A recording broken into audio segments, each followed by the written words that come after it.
السلام علیکم ویورز۔ آج میں اپنی ایک ملنے والی کی سچی کہانی لے کر حاضر ہوئی ہوں، اور یہ جو سچی کہانی ہے بالکل حقائق پر مبنی ہے اور بالکل حقیقت میں یہ کہانی ہے اور اسی طرح سے ہوا۔ اور اس سے پہلے میں اپنی کہانی آپ کو بتاؤں، میرے چینل 7 کلرز کو سبسکرائب کریں اور بیل آئیکن کے بٹن کو دبا دیں تاکہ آنے والی نئی تحریریں آپ تک جلد پہنچ سکیں۔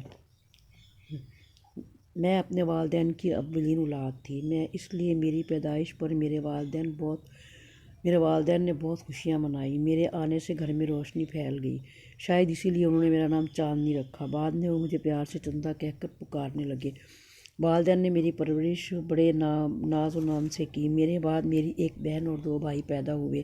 ہمارا تعلق ایک متوسط زمیندار گھرانے سے ہے۔ بڑے پرسکون انداز میں ہماری پرورش ہوئی۔ والدین ہماری ہر خواہش پوری کرتے اور کبھی کسی غم اور اداسی کو ہمارے قریب نہ آنے دیتے۔ جب میں نے FA کا امتحان پاس کر لیا تو میری شادی کر دی گئی۔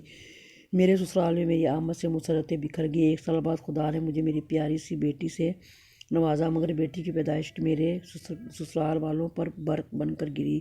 انہیں امید تھی کہ میں ایک بیٹے کو جنم دوں گی، لیکن وہ میری گود میں میری بیٹی شازیہ بھر گئی۔ اولاد تو عطیہ خداوندی ہوتی ہے، یہ اللہ کی مرضی ہے کہ بیٹا دے یا بیٹی۔ اللہ تعالیٰ کی اس مصلحت میں کسی کو مجال اعتراض نہیں ہو سکتی۔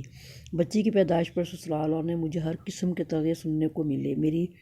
میرے شوہر کا سلوک بھی بد سے بدتر ہوتا گیا۔ ایک روز برتن دھوتے وقت مجھ سے چینی کی ایک تشتری ٹوٹ گئی۔ ایسا ہونا تھا کہ گھر میں ایک طوفان آ گیا۔ ویسے تو وہ پہلے ہی بھرے بیٹھے تھے۔ اس چھوٹے سے برتن کے ٹوٹنے پر ان کے اندر کا طوفان گالیوں کی شکل میں ان کے ہونٹوں پر آ گیا۔ اس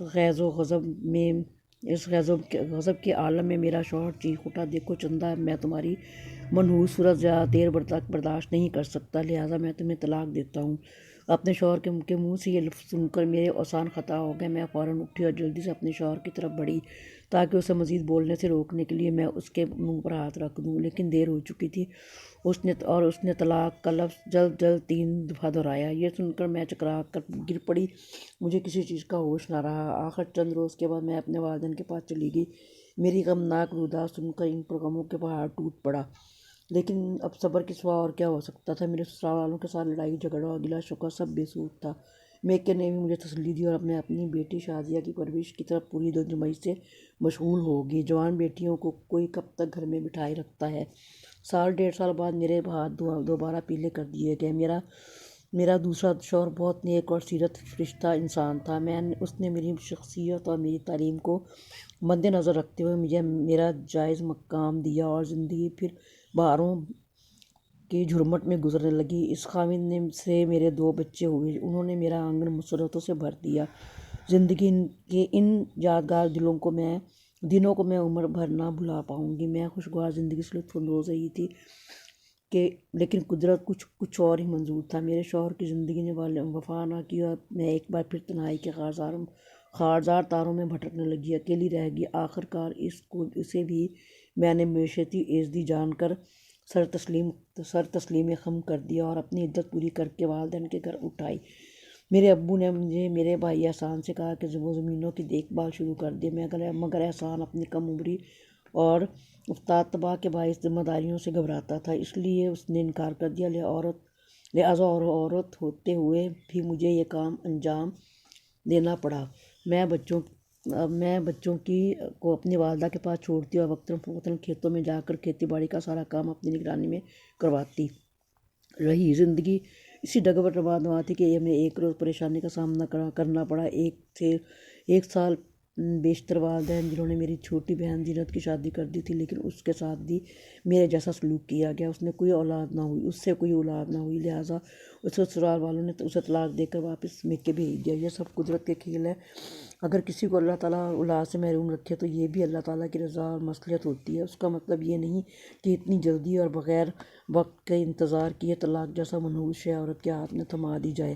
بہرحال اس دکھ کو دوشہ تقدیر سمجھ کر ہم نے چند خندہ پیشانی سے قبول کر لیا۔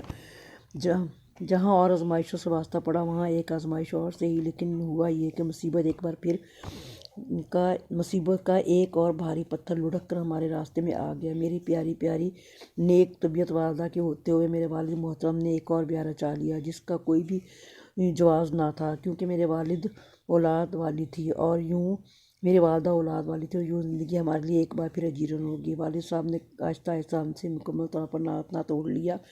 وہ ہمارے لیے یوں اجنبی بن گئے جیسے کوئی رشتہ ہی نہ ہو۔ کہتے ہیں جو خدا آزمائش میں ڈالتا ہے وہی اس آزمائش کو برداشت کرنے کی صبر و استقامت بھی دیتا ہے۔ میں نے ماں کو حوصلہ دیا، انہیں ہر وقت مصروف رکھنے کی کوشش کی۔ میں ان کے آنے کی اپنی مثال رکھتی اور کہتی مقدر کے کھیل کو کون ٹال سکتا ہے۔ اب میرے کاندھوں پر مزید ذمہ داریاں آ گئی تھیں۔ میں مزید توجہ سے کھیتی باڑی کے کاموں میں نگرانی کرتی اور اسے پریشان حال اور دکھی گھرانے کا خرچ پورا کرنے کی کوشش مصروف رہتی۔ چھوٹی بہن کی شادی کا ہمارا پھر درپیش ہونے والا تھا۔ دیکھیے تقدیر میں کیا لکھا تھا، جب تک بھائی اپنے پیروں پر کھڑا نہ ہو جائے، خدا تعالیٰ مجھے اتنی ہمت استقامت عطا کر دے کہ میں حالات کا مردانہ وار مقابلہ کر سکوں اور اپنے خاندان کے ڈولتی ناؤ کو کنارے پر لگا سکوں، کہ اگر میں بھی ہمت ہار دوں تو خاندان کے پاس باقی غمزدہ لوگوں کو کون صلہ دے گا۔